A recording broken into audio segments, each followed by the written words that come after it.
안녕하세요. 사연을 부탁해입니다. 오늘의 사연을 소개하겠습니다. 대학을 졸업하고 한 회사만 다니던 아빠가 회사에서 쫓겨나듯 나왔습니다. 희망퇴직이라는 그럴싸한 말로 잘 포장했지만 정말로 아빠가 원해서 회사를 나온 것은 아니었기에 씁쓸함을 감출 수가 없었습니다. 퇴직을 한 이후 아빠는 내내 우울해 보였으니까요. 어느 날은 잠을 자다 새벽에 화장실을 가기 위해 거실로 나왔더니 주방에 불이 켜져 있었습니다. 눈을 비비며 시계를 봤더니 새벽 3시를 가리키고 있었어요. 저도 모르게 주방 쪽으로 발걸음을 옮겼고 아빠가 홀로 앉아 술을 마시고 있었습니다. 아빠, 잠 안 자고 뭐 하는 거야? 자려고 누웠는데 영 잠이 안 와서 소주 한잔 하고 있었어. 근데 넌 왜 깼어? 혹시 아빠 때문에 깬 거야? 그런 거 아니야. 내가 한 잔 따라줄게. 라며 아빠 술잔을 채워드렸는데요. 순간 아빠 눈시울이 붉어져 있었습니다. 아빠는 괜찮으니까 얼른 들어가서 자. 내일 출근해야지. 알았어. 아빠도 너무 많이 마시지 말고 얼른 들어가서 자. 아빠에게 당부를 하고 다시 잠자리에 들었지만 아빠가 걱정이 돼서 쉬이 잠이 오지 않았습니다. 그날 뜬 눈으로 밤을 새우다시피 한 뒤 회사에 출근을 했는데요. 점심시간에 커피를 마시며 엄마에게 전화를 했습니다. 엄마, 혹시 아빠 옆에 있어? 아빠? 아니, 아침 일찍 친구 만난다고 나가던데 갑자기 아빠는 왜 찾는 거야? 사실은 새벽에 아빠 혼자 소주 마시고 계시던데 엄마 몰랐지? 뭐? 새벽에 소주를 마셨어? 아무래도 퇴직하고 나서 심적으로 꽤 불안한 상태인 것 같아. 그러니까 엄마가 옆에서 잘 좀 챙겨줘. 아침에도 할머니랑 같이 식사하면서 잘만 웃던데 이상하네. 그거야 가족들 걱정할까봐 아닌 척 하는 거겠지. 알았어. 엄마가 신경 쓸 테니까 넌 걱정하지 마. 엄마, 그리고 새벽에 술 마신 건 그냥 모른 척 해야 해. 라며 전화를 끊었는데요. 회사를 퇴직하고 난 뒤 등산도 다니고 친구들도 만나면서 참 바쁘게 살았기에 가족들 모두 약간은 놀랄 수밖에 없었습니다. 그리고 그날 이후 엄마는 생각이 많아진 듯 했는데요. 어느 날은 노크를 하고 들어와서 말을 꺼냈어요. 네 말이 맞더라니까. 어제도 새벽에 혼자 술을 마시더라고. 또 혼자 술을 마시고 있었단 말이야? 그래서 내가 같이 술 한잔하면서 물어봤더니 평생을 일만 하다가 아무것도 안 하고 있으니까 무기력해지는 것 같고 쓸모없는 사람이 된 것 같다잖니. 정말? 근데 아빠 은퇴가 좀 빠르긴 했어. 그러니까 회사에서 쫓겨났다는 생각도 좀 들긴 할 것 같아. 평생을 부려먹더니 내쫓을 때는 그냥 막 내쫓고 뭐 그런 사람들이 다 있다니. 엄마, 요즘 회사들이 다 그렇더라고. 우리 부장님도 언제 나가라고 할까 싶어 전전긍긍이더라고. 그런 거 보면 난 젊었을 때 뭔가 준비를 해야 할까 봐. 그나저나 아빠가 할 수 있는 일을 좀 찾아봐야 하지 않을까? 내 생각도 그래. 그래서 둘이 같이 사업이나 해볼까 고민도 되고 그렇네. 사업? 엄마, 사업은 준비를 많이 해야 한다던데 그건 아닌 것 같아. 그렇겠지. 당연하지. 잘못하다가 망하면 감당이 안 된다고 하더라고. 그러니까 엄마 혼자 고민하지 말고 아빠랑 진지하게 대화를 해봐. 아빠도 뭔가 하고 싶은 게 있을 거 아니야. 제 말에 엄마가 고개를 끄덕였습니다. 그 뒤 부모님이 자주 의논을 하는 모습이 보여졌고 어느 날 할머니가 제게 살짝 물었어요. 요즘 집안 공기가 좀 이상한 것 같은데 무슨 일 있는 거야? 그걸 이제야 느낀 거야? 아니, 네 아빠 회사 그만뒀을 때부터 약간 이상하긴 했지. 하루 종일 방 안에서 할머니 친구분들이랑 고스톱 치느라 바쁠 텐데 그걸 느끼긴 했나 보네. 내가 노름꾼이냐? 맨날 고스톱만 치게. 일주일에 5일을 고스톱 치는데 내가 당연히 그런 말을 할 만하지. 이러다 할머니 진짜로 그쪽으로 진출하는 거 아닌지 몰라. 넌 맨날 할미 놀리는 재미로 살지. 할머니 반응이 빨리빨리 나오니까 재밌긴 해. 근데 진짜 무슨 일인데 그래? 순간 할머니 표정이 진지해져 있었는데요. 5년 전 할아버지께서 돌아가신 뒤 부모님이 할머니를 집으로 모시고 왔습니다. 어차피 할머니 집에서 우리 집까지 10분 거리밖에 안 됐기에 자주 오갈 수 있었지만 할아버지께서 돌아가신 뒤 할머니께서 자주 식사를 거르시자 부모님이 모시고 왔습니다. 그나마 다행이었던 것은 우리 집으로 오신 뒤로 엄마랑 드라마도 보고 할머니 친구분들이 우리 집에 와서 고스톱도 치고 하시면서 나름 잘 지내셨습니다.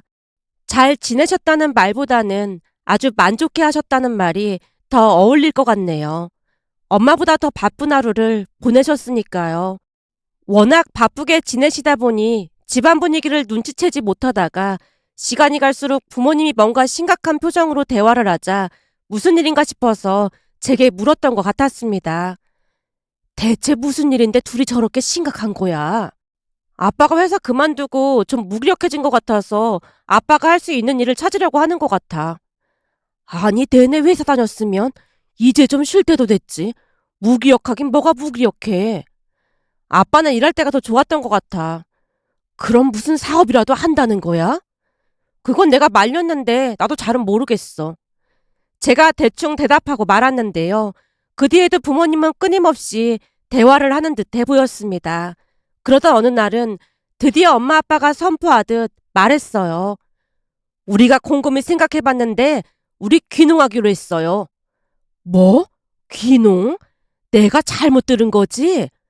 잘못 들은 거 아니에요. 둘이서 어디로 갈지 이미 조사도 끝냈어요. 그럼 나는 어떻게 해? 할머니가 놀란 표정으로 부모님을 바라보자 엄마가 대답했습니다. 그야 우리랑 같이 내려가셔야죠. 뭐? 나도 같이 내려간다고? 난 싫어. 할머니가 미간을 잔뜩 찌푸리며 손사래를 쳤습니다. 어머님도 당연히 같이 내려가셔야죠. 그래서 집 알아볼 때 어머님이 불편하지 않을 만한 집으로 알아봤어요. 마당에 꽃도 심을 수 있고 옆쪽에 넓은 땅이 있어서 거기다 감자도 심고 고구마도 심을 생각이에요. 글쎄 거기는 친구도 없고 난 싫어. 가려면 니들이 나가. 어머님, 민주랑 민성이 출근하고 나면 내내 혼자 계셔야 하는데 식사랑은 어떻게 하실 건데요? 밥은 내가 알아서 챙겨 먹으면 되는 거지. 그게 뭐 어렵다고 그래. 니들이 갑자기 내려가면 민주랑 민성이도 힘들 텐데 난 여기서 지내면서 살림도 하고 그러마. 진짜 안 내려가실 거예요? 엄마가 다시 물었지만 할머니 생각은 확고해 보였습니다.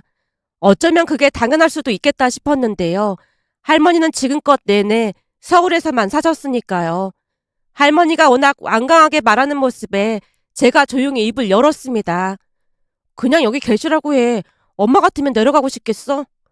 거기가 공기도 좋고 경치도 엄청 좋은데 대체 왜 안 가신다는 거예요? 여기에 할머니 친구분들 다 계신데 당연히 가기 싫으시겠지. 친구분들이랑 고스톱 치면 시간이 순삭돼서 가끔 밥도 깜빡하시는 마당에 당연히 가기 싫으시겠지. 그냥 엄마 아빠나 내려가. 내가 할머니 모시고 자주 내려갈게. 제 말에 할머니가 반색했습니다. 그래, 난 말이야. 그냥 여기 있을란다. 내가 가긴 어딜 가. 진짜로 안 내려가실 거예요? 어머님은 우리 없어도 괜찮으신 거예요? 엄마가 충격을 받은 표정으로 되물었는데요. 그동안 할머니를 의지하면서 살다 보니 당연히 할머니와 함께 내려갈 것이라 생각했던 엄마 입장에서는 큰 충격을 받은 듯해 보였습니다. 결국 할머니가 엄마 눈치를 보며 대답했습니다. 그게 니들 없으면 나도 힘들긴 하겠지. 근데 나도 내 생활이 있는 거잖니. 그럼 그냥 두 집을 오며 가며 지내는 건 어떻겠니? 그건 괜찮은 거지? 그래, 그러면 되겠네. 사실 민성이랑 나도 할머니까지 내려가시면 좀 그럴 것 같긴 해. 그렇지. 우리 민주랑 민성이가 다 컸다고 해도 아직 챙겨줘야 할 게 많잖니. 특히나 민주는 그 뭐냐. 감기도 자주 걸리고 그렇잖니. 그러니까 나라도 옆에서 지켜줘야지.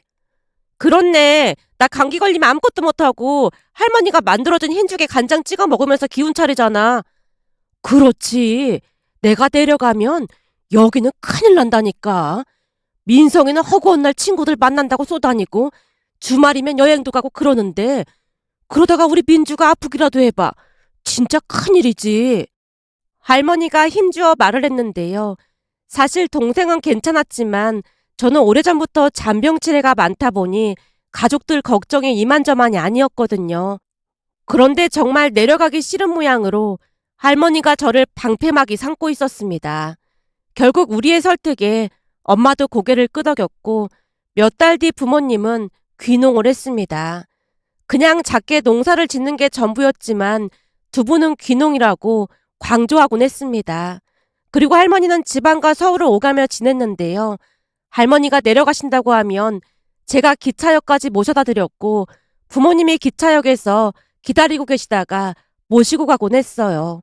그러던 어느 날은 서울에서 지내던 할머니가 불만스레 말했습니다. 내일 기차역까지 좀 데려다줘. 내일 내려가는 거야? 난 내려가기 싫은데 그 심어놨던 토마토가 열렸다나 뭐래나 그러면서 내려오라고 하잖니. 마트에 가면 널린 게 토마토인데 거기 토마토는 햇빛 보고 자란 토마토라 모약이라나 뭐래나 꼭 먹어야 한다고 둘이 난리도 아니라니까. 그전부터 느낀 건데 둘이 참 잘 만났어. 둘이 하는 짓이 아주 똑같다니까. 누가 보면 쌍둥이로 태어난 줄 알겠어. 엄마랑 아빠가 생각하는 것도 그렇고 많이 닮긴 했지. 닮다뿐이야. 저번에도 상추랑 무슨 모종을 심는다고 둘이서 아주 심각한 거야. 모종을 심는데 왜 심각해? 그래서 가서 보니까 하나를 심을 때마다 간격을 몇 센치씩 띄워야 한다느니 하면서 그걸 자로 재고 자빠졌더라니까. 그걸 그냥 눈대중으로 하면 되는 거 아니야? 내 말이 그 말이야. 그걸 30분도 넘게 심각하게 토론을 하고 있지 뭐냐. 결국에는 지나가는 동네 사람이 답답했던지 다가오더니만 그냥 이렇게 막 심으면 돼유. 그러더니 시범을 보이더라니까. 그랬더니 네 엄마 아빠가 막 박수까지 치면서 좋아하고 있더라니까. 진짜 그랬단 말이야? 그래. 그런 감각으로 뭔 놈의 농사를 짓는다고 귀농을 해. 쟁일 책만 들여다보고 책대로 하는 것 같던데 그 농사라는 게 감각이 있어야 하는 거야. 책대로만 한다고 되는 게 아니거든. 근데 내가 볼 때는 농사는 텄어. 아니 상추 모종 심는데도 그러고 있는데 어느 세월에 감자를 심고 고구마를 심겠어. 할머니가 고개를 절레절레 흔드는 모습에 제가 웃음을 참느라 애쓰고 있었는데요. 할머니 말을 들으면서 상추를 심으면서 심각한 표정으로 토론을 하는 부모님 모습이 머릿속에 그려졌거든요. 감자 심을 때 내려오라고 하는데 천불이 나서 그걸 어떻게 보고 있을까 몰라. 그래도 토마토 열렸다며. 그럼 잘한 거 아니야? 개뿔 잘하긴 뭘 잘해. 가서 보니 몇 개 열리지도 않았던데. 그 몇 개 열리지도 않았는데 아주 무슨 큰일한 것처럼 어찌나 호들갑을 떨어대던지 옆집에 사는 양반이 나보고 뭐라고 했는 줄 알아? 뭐라고 했는데? 제 물음에 할머니가 있었던 이야기를 해줬는데요. 심었던 토마토에서 토마토가 몇 개 열렸다는데 엄마랑 아빠가 펄쩍펄쩍 뛰면서 할머니를 불렀답니다. 어머님, 이것 좀 보세요. 토마토가 열렸어요. 이제 보니 이 사람이 농사에 재능이 있었다니까요. 아니야. 당신이 도와준 덕분인데 뭐. 아니지. 난 옆에서 거둔 것뿐이고 당신이 다 한 거잖아. 라며 두 분이서 무슨 어마어마한 일을 한 것 마냥 서로를 칭찬하고 있더랍니다. 그 모습을 가만히 지켜보고 있던 옆집 할머니가 우리 할머니께 말했다네요. 아이고, 그 작은 아들 며느리 때문에 심심하진 않겠네요. 그럼요. 절대 심심할 일이 없긴 하죠. 아마도 감자 캐는 날이 되면 감격해서 눈물도 흘릴 겁니다. 허구한 날 저러니 제가 심심할 틈이 있겠어요. 그래도 난 그 짝이 부럽기만 하네요. 우리 아들 며느리는 맨날 쌈질이나 하고 산다 만다 난리도 그런 난리가 없는디 참 부럽네요. 라는 말까지 했다네요. 옆집 할머니 말을 하던 할머니가 중얼거리듯 말했습니다. 하긴 뭐 모종을 좀 못 심으면 어때? 싸우지도 않고 둘이 저렇게 잘 맞는데. 그렇지. 어차피 우리 모두 농사 잘 지을 거라고 기대도 안 했잖아. 엄마 아빠만 행복하면 됐지. 그게 뭐 대수라고 그래. 그러니까 할머니도 그냥 대충 잘했다고 칭찬해줘. 라는 말에 할머니께서 빙그레 웃고 계셨어요. 그렇게 시간이 지나 할머니도 서울과 지방을 오가며 나름 잘 지내셨습니다. 그러다 어느 날은 몸이 좋지 않아 반차를 내고 집에 누워 있었는데요. 대체 뭘 잘못 먹었던 것인지 급성 장염의 식중독 증상으로 방에 널브러져 있었습니다. 그날은 정말 심각한 상태였는데 그냥 나아지겠지 싶어서 누워만 있었습니다. 시간이 지나면서 열까지 나기 시작했고 외출했다 돌아온 할머니가 놀란 채 부르는 소리가 얼핏 들렸는데요. 고열로 인해 비몽사몽한 상태로 대답도 못하고 있었어요. 그러면서 얼핏 할머니 목소리가 들려왔는데 누군가와 통화를 하면서 주수를 불러주고 있는 것 같았습니다. 그러면서 할머니 울음소리도 들려오는 것 같았지만 어찌된 것인지 입이 떨어지질 않았어요. 그리고 잠시 후 누군가가 저를 들것에 실어나르고 있었는데요. 나중에 알고 보니 할머니가 구급차를 부른 것 같았습니다. 그렇게 저는 구급차를 타고 병원으로 실려갔고 할머니 울음소리가 계속해서 들려왔어요. 괜찮다고 말하려고 몇 번이나 입을 실룩거리고 있었지만 어찌된 일인지 말을 할 수가 없었습니다. 그런데 잠시 후 응급실에서 간호사가 할머니한테 묻고 있었어요. 환자분 할머님 되시죠? 예, 내가 할머니입니다. 우리 손녀 좀 살려주세요. 어르신, 너무 걱정하지 마시고 제가 몇 가지만 물어볼 건데 혹시 손녀분 임신 가능성이 있을까요? 예? 임신이라니요? 검사하기 전에 그냥 물어보는 겁니다. 아니에요. 우리 손녀는 지금껏 한 번도 남자를 사귀어 본 적이 없어요. 이대로 죽으면 처녀 귀신이 되는 건데 우리 손녀 좀 살려줘요. 민지야, 정신 좀 차려봐. 처녀 귀신은 한이 많아서 절대 안 된다. 라는 울음 섞인 할머니 말이 응급실을 가득 메웠고 제 기억에는 여기저기서 웃음소리가 터져나온 걸로 기억이 납니다. 아마도 제가 호흡 곤란까지 와서 할머니가 정말 많이 놀라신 듯해 보였거든요. 그 와중에도 창피한 마음이 들어 어딘가로 숨고 싶은 심정이었습니다. 잠시 후 이런저런 검사도 하고 링거를 맞고 난 뒤 조금씩 나아져서 할머니를 불렀어요. 할머니, 나 괜찮아. 괜찮냐? 넌 아프면 말을 해야지. 방에서 혼자 그러고 있으면 어떡해. 너 때문에 이 할미가 얼마나 심령 감수를 했는지 알기나 해. 미안해. 집에 올 때까지만 해도 그렇게 심하진 않았거든. 근데 갑자기 열이 나면서 하늘에 붕 떠있는 기분이더라고. 지금껏 연애 한 번도 못 해보고 진짜 큰일 날 뻔했잖니. 나이 30이 다 되도록 연애도 못 해보고 저 세상 가면 얼마나 억울할 뻔했어. 할머니, 알았으니까 제발 그만 좀 해. 그때 마침 의사가 할머니께 설명을 하기 위해 다가왔다가 할머니 말을 듣고는 웃음을 터뜨리고 말았습니다. 할머니, 제발 그 처녀 귀신이라는 말 좀 그만하면 안 돼? 내가 틀린 말 했어? 아니 그 나이 먹도록 연애를 못 해본 게 말이나 되는 소리냔 말이야. 내 말이 틀려요, 의사 양반? 네? 아, 사실 저도 30이 넘었는데 아직 연애 못 해봤는걸요. 뭐? 의사 양반도 아직 연애를 못 해봤어요? 대체 젊은 양반이 뭐하고 사느라 아직까지 연애도 못 해본 거야? 할머니, 제발 그만 좀 해. 라며 제가 할머니를 다시 말렸지만 할머니가 다시 입을 뗐습니다. 젊은 게 얼마나 좋은 건데 아깝게 그러고들 살고 있어. 의사 양반 집에서도 걱정이 많겠구만요. 저는 가족이 없어서요. 아니 가족이 왜 없어요? 부모님은 일찍 돌아가시고 할머니랑 단둘이 살았었는데 할머니께서도 1년 전에 돌아가셨거든요. 그 와중에 의사가 할머니 말에 대답을 해주고 있는 모습에 의사가 왜 모태솔로인지 알 수가 있었다고 해야 할까요? 하지만 의사 말에 안쓰러운 마음이 들었던 것인지 할머니가 의사 손을 덥석 잡고 말했습니다. 아이고, 내가 괜한 걸 물어봤네. 미안해요. 아닙니다. 참 신기한 게 우리 할머니도 저한테 총각 귀신 얘기를 가끔 하셨거든요. 총각 귀신 얘기를? 제가 공부만 하느라 연애도 못하고 그러고 있으니까 우리 할머니가 항상 그러셨거든요. 그러다 총각 귀신 되면 한이 많아서 이승을 떠들어야 한다고요. 돌아가시기 전에 결혼하는 거 꼭 보고 싶다고 하셨는데 그렇게 빨리 가실 줄은 몰랐거든요. 저도 많이 후회가 되네요. 할머님 보니까 우리 할머니 생각도 나고 그래서 저도 모르게 별말을 다 했네요. 저도 할머니랑 단둘이 살아서 얼마나 힘든지 잘 알거든요. 그러니까 할머니께 항상 잘하세요. 암튼 환자분은 장염에 식중독이니까 약 먹고 그러면 금방 좋아질 겁니다. 라며 의사가 제게 당부하고 뒤를 돌았는데요. 아마도 제가 부모님 없이 할머니와 단둘이 사는 것이라 생각했던 것 같아 보였습니다. 그렇게 병원에서 치료를 받다가 퇴원을 했고 회사에 병가를 내고 집에서 며칠 더 쉬었는데요.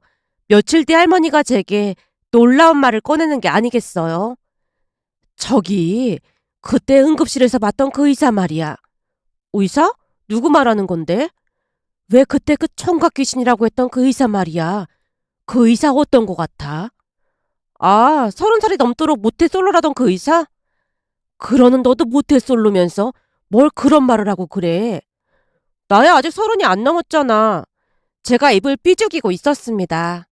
내가 볼 때는 너도 30이 넘도록 솔로로 지낼 것 같아서 하는 말인데 이참에 그 의사 만나보는 건 어때? 그 의사를 만나라니? 그게 무슨 말이야? 제가 놀란 채 할머니를 빤히 바라봤는데요. 할머니가 놀라운 말을 꺼냈습니다. 내가 말이야, 그 의사를 기다리고 있다가 네 연락처를 살짝 줬단 말이지. 뭐? 내 연락처를 내 허락도 없이 줬단 말이야? 네가 처녀 귀신이 될 수도 있는데 지금 그런 거 따질 때가 아니잖아. 할머니, 그 처녀 귀신 얘기 좀 그만하라고 했잖아. 그러니까 처녀 귀신 되기 전에 한번 만나나 보라 그 말이야. 내가 보니 그 의사도 너한테 마음이 있어 보이더라니까. 아니 나도 모태솔로고 그 의사도 모태솔로인데 둘이 만난다고 생각해봐. 둘 사이가 잘 되겠어? 그러니까 오히려 더 잘 될 수도 있는 거지. 이 할미 소원인데 그거 하나 못 들어줘? 나도 그 의사가 네 연락처를 안 받는다고 했으면 그냥 말 생각이었다니까. 근데 연락처를 받았잖니. 그럼 그 의사도 마음이 있다는 소리 아니겠어? 할머니가 계속해서 설득을 했고 며칠 뒤 정말로 그 의사에게 연락이 와서 만나러 갔습니다. 제가 예상했던 대로 할머니와 단둘이 살고 있는 줄 알았다고 했는데요. 역시나 모태솔로다 보니 말을 잘하거나 그렇지는 못했습니다. 하지만 제게 뭔가 진심을 보여주려고 노력하는 모습에 약간은 마음이 움직였는데요. 그 사람이 제게 조용히 말했거든요. 사실 저는 부모님이 일찍 돌아가셔서 진짜 온전한 가족을 만들고 싶습니다. 그러니까 왜 그런 거 있잖아요. 항상 내 편을 들어주는 그런 가족이요. 우리 할머니도 항상 제 편이셨거든요. 할머니 호강시켜드리려고 진짜 열심히 공부했는데 결국 아무 쓸모도 없게 된 것 같아서 한동안 우울하고 그랬거든요. 근데 그날 응급실에서 민주 씨네 할머니 모습 보면서 우리 할머니가 겹쳐 보였습니다. 할머니께서 살아계셨다면 나한테도 그랬겠지 싶더라고요. 근데 우리 집은 할머니뿐만 아니라 부모님도 그러셔서 하루도 조용할 날이 없긴 해요. 부모님이 귀농하셨는데 거기서도 두 분 때문에 동네가 시끄럽다고 했거든요. 귀농하셨으면 농사를 지으시겠네요. 말만 귀농이지 모종 하나 심는데도 하루 종일 걸려서 할머니가 맨날 잔소리하고 계세요. 대외적으로만 귀농이라고 하는 것뿐이지 제가 볼 때는 농사는 전혀 아닌 것 같더라고요. 그래도 아빠가 퇴직하고 내려가신 거라 즐겁게 하고 계시긴 해요. 민주 씨는 좋은 가족들이 있어서 참 좋겠네요. 저는 집에 가면 늘 외롭거든요. 의사면 여기저기서 선짜리도 많이 들어오고 그러지 않나요? 드라마 같은 데서 보면 배경 좋은 사람들이랑 결혼도 하고 그러던데요. 전 그게 싫더라고요. 우선 의사는 됐지만 부모도 없고 그러니까 조금 얕보는 경향도 많거든요. 아니 얕보고 할 게 뭐가 있어요? 그래도 의사인데. 제가 부모도 없다고 하니까 대릴 사이 삶을 생각을 많이들 하는데 한마디로 자기들 편한 대로 부려먹겠다 그런 심보인 거죠. 선도 몇 번 봤었는데 다들 그런 생각을 하는 것 같길래 언제부턴가는 여자를 피하게 됐고요. 근데 우리 할머니가 주는 제 연락처는 왜 받은 거예요? 민주 씨는 좀 특별했으니까요. 라며 싱긋 웃었는데요. 그 사람의 진심을 듣다 보니 저도 조금씩 마음이 열렸다고 해야 할까요?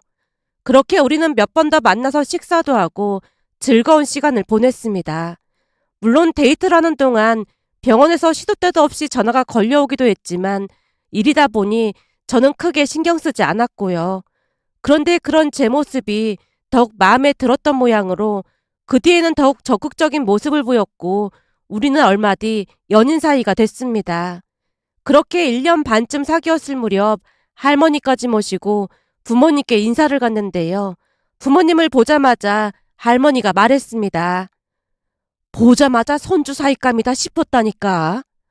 그러게요. 어머님이 그렇게 보셨다면 그게 맞는 거겠죠. 반가워요. 앞으로 우리가 무농약체에서 다 보내줄 테니까 기대해요. 아, 네, 감사합니다. 결혼하면 우리 집에서 같이 살기로 했다. 네? 같이요? 신혼인데 따로 살아야죠. 우리 손주 사이가 꼭 그러고 싶다잖니. 내가 해주는 반찬을 그렇게나 좋아한다니까. 요즘도 시도 때도 없이 우리 집에 와서 밥을 먹는다니까. 혼자 살다 보니 맨날 배달 음식이나 라면으로 때웠었거든요. 근데 할머니께서 해주시는 음식이 너무 맛있더라고요. 일도 힘들 텐데 밥이라도 잘 챙겨 먹어야지. 갈 때 채소랑 싸줄 테니까 가서 잘 챙겨 먹어요. 네, 감사합니다. 라고 말하던 남친 얼굴이 싱글벙글이었는데요. 남친도 부모님이 마음에 드는 모양인지 두 분 뒤를 따라다니면서 농사일까지 거들었습니다. 물론 부모님도 바르게 잘 자란 남친을 마음에 들어했고요.